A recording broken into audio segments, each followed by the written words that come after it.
Welcome to the Daily Bolster. Each day we welcome transformational executives to share their real-world experiences and practical advice about scaling yourself, your team, and your business. Welcome to the Daily Bolster. I'm Matt Blumberg, co-founder and CEO of Bolster, and I'm here today with Carly Zakin. Carly is the co-founder and CEO of The Skim. If you have ever read the Daily Skim, like I know millions of people who do, that came from the mind of Carly and her co-founder. So Carly, great to see you. Great to see you, Matt. Thanks for having me. Yeah, absolutely. So I want to talk about the new initiative that you launched recently, hashtag Show Us Your Childcare. So obviously the childcare crisis is not a new issue for working parents, but you're really spotlighting that it's not just a social issue, it's an economic issue, it's a business issue. So I'd love for you to give a super quick description of the initiative, and then tell our audience 3 things that every CEO needs to know and can do to better support working parents. Sure. Well, thanks for having me on the show. Happy to be here. So Show Us Your Childcare actually stemmed from something we did last year called Show Us Your Leave, which is still going on, but basically raising awareness around the lack of first paid family leave and now the lack of actually childcare support. And so at first both of these initiatives started as our community telling us what wasn't working for them and sharing their stories. And we took both of those initiatives and really turned it into a call to action for employers to actually show us what their policies look like in a very transparent way. And Show Us Your Childcare, we launched, my co-founder Danielle and I launched in partnership with Moms First and Reshma Sujani. So really excited to be able to talk about that today. As for what are the 3 things that every CEO should know about this, I think it's hard to narrow it down to 3, but I think what I would say is you can do more than 3. It just needs I skim. I'm gonna skim it for you. I just gotta get my talking points. All right. So 1, it's an issue that adversely affects women. It's pushing them out of the workforce. We cannot say that we care about women in leadership roles if we are not actually helping them stay in the workforce.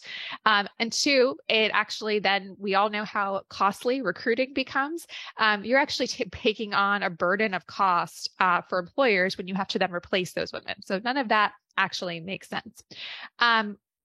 We need to look at this not as a personal problem for women, or, I would love to talk to you about why this is, a moral issue, but it's not. It is an economic issue. Women are influencing 95% of household decisions. They influence over $3.5 trillion annually in spend. If we push them out of the workforce, we are really putting our economy at risk. If we discourage them from having children, we're going to end up in a society with a declining birth rate. And I don't know about you, but I don't want to live in that one. Yep. So this is actually, it turns out growth is good, not just growth is good. Yes. For countries. So. Yes. So this is an economic issue and one that every business should pay attention to. And finally, I would say the third thing that every CEO should be aware of is that in order to make, systemic change, we need our male counterparts to join us in this conversation, in this fight. And this isn't just me saying that as like a female founder and CEO. This is me saying that as somebody who we have talked to our community. We have talked to the millions of women who skim, who represent our today's workforce. And one of the top things they care about is actually saying, like, I need my male counterpart to help step up and advocate for this change. Right. So what's something actionable that a CEO can do? Look, I understand if you're a Fortune 500 CEO, you can put childcare centers in your office parks. If you run a startup, or you run even a scale-up growth stage company the size of The Skim, right? If you have employees, like how do you action this for your employees? So there's a lot of different ways. At The Skim, we really, especially post-COVID, really started to redefine culture as not just like, what does our office look like, but actually what are the policies that you use to support your employees? So I'll tell you like a few things we do at The Skim. 1, we stopped calling leave maternity leave. We call it paid family leave. And we expect and encourage anyone having a child, however that child is born, should take their full leave. And that's a huge part of this. And so at The Skim, we offer both all parents 18 weeks. we are a company that, as you said, is a startup. We're not a Fortune 500 company. If we can do that, other companies can do that. For sure. One of our one of our benefits that we actually have as part of our benefits plan is working with a company called Vivi, which is an amazing company. I think you share an office space maybe with them, or they're in your building, but coincidentally, they offer amazing childcare support that our employees love and really take advantage of.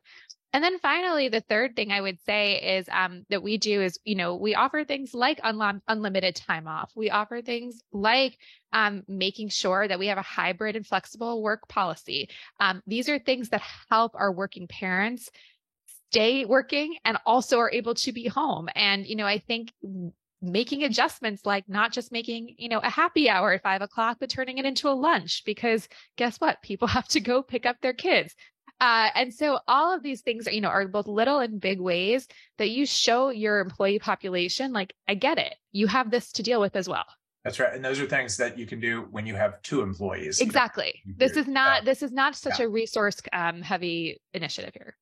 I'd love, off to the side, an introduction to the CEO of that company. I would happily do that.